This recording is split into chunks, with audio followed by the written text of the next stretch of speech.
எப்பா எப்பா எப்பா அடிக்கிற வெயிலுக்கு உச்சி முதல் பாதம் வரை சூடு பிடிக்குது. இப்படி வெயிலில் வேலை பார்க்கும்போது ஏன்டா இந்த வேலைக்கு வந்த, நாளைக்கு இந்த வேலையை மாற்றி போயிருந்துட்டு ஆக்ரோஷமாக பேசுவேன். நைட்டு தூங்கிட்டு காலையில் எந்திக்கும் போது சந்தெல்லாம் மறந்துட்டேன். திரும்பி முதல்ல ஆரம்பிக்கும். திரும்பி அதே மாதிரி இப்படியே வருடங்கள் பல ஆகிவிட்டன. வெக்கமான சூடு சொரணை எல்லாம் அந்த டைமுக்கு தான் இருக்குது. கொஞ்ச நேரம் தாண்டி போனால் எல்லாம் மறந்துடுது. என்ன நடந்துனே தெரிய மாட்டேங்குது. எனக்கு மட்டும் இப்படியா, எல்லாருக்கும் இப்படியான்னு தெரியலையே. உங்களுக்கு இப்படி இருந்தால் கண்டிப்பாக கமெண்ட்ல சொல்லுங்கள்.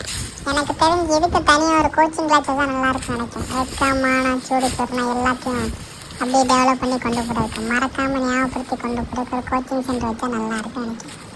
உங்கள் மைண்ட் எப்படி? நான் சொன்னது கரெக்டாக ரைட்டாக சொல்லுங்களேன். சரி, நம்ம பார்க்குற வேலைக்கிறோம். இதுதான் நான் பார்க்குற வேலை. வெயில் மழை எதுவும் பார்க்காம இந்த உலகத்துக்காண்டி உழைச்சி கொடுத்துட்ருக்கேன். ஆனால் எங்களுக்கு சம்பளத்தை தவிர ஒன்றும் கிடைக்கல. சம்பளமே முழுசாக வராது. கண்ட்ராக்ட் மாறு பிடிச்சிட்டு பெட்ரோலுக்கு போயிடும்.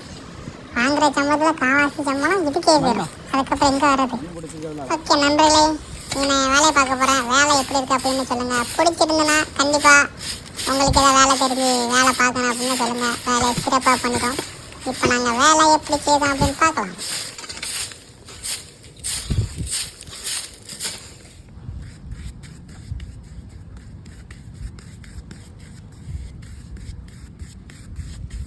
ஏன் வீட்டுக்குள்ளே விடணும்? பார்த்தாலும் வீட்டில் போடுங்களா?